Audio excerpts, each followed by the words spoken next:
Assalamualaikum warahmatullahi wabarakatuh. Nama saya Ferry Ferdiansyah. Saya ada di semester 3 kelas B.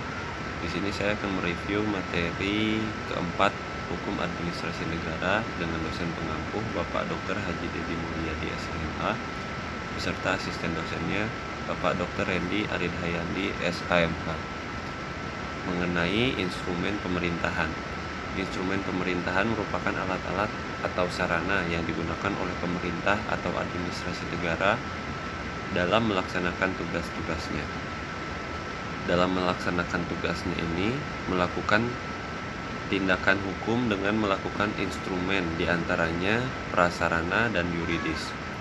Struktur norma administrasi negara dalam memahami instrumen pemerintahan harus dicari dalam semua peraturan perundang-undangan, terkait dari yang paling tinggi yang bersifat umum atau abstrak sampai tingkat yang paling rendah yang bersifat individual dan konkret. Norma hukum secara umum dapat dibagi menjadi 4, yaitu norma hukum umum, yaitu suatu norma hukum yang ditujukan untuk orang banyak atau umum yang tidak tertentu. Umum di sini semua orang atau warga negara, contohnya barang siapa atau setiap orang.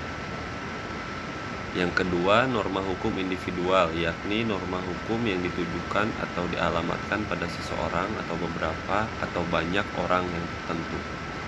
Yang ketiga, norma hukum abstrak, yakni suatu norma hukum yang melihat pada perbuatan seseorang yang tidak ada batasnya dalam arti kata konkret.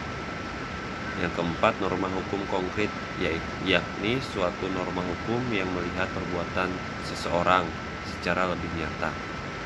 Adapun 4 macam sifat norma hukum, yang pertama norma hukum umum atau abstrak, yang kedua norma hukum individual konkret atau nyata, yang ketiga norma hukum konkret atau perbuatan itu tidak tertentu, yang keempat norma hukum individual abstrak. Sekian review dari saya. Wassalamualaikum warahmatullahi wabarakatuh.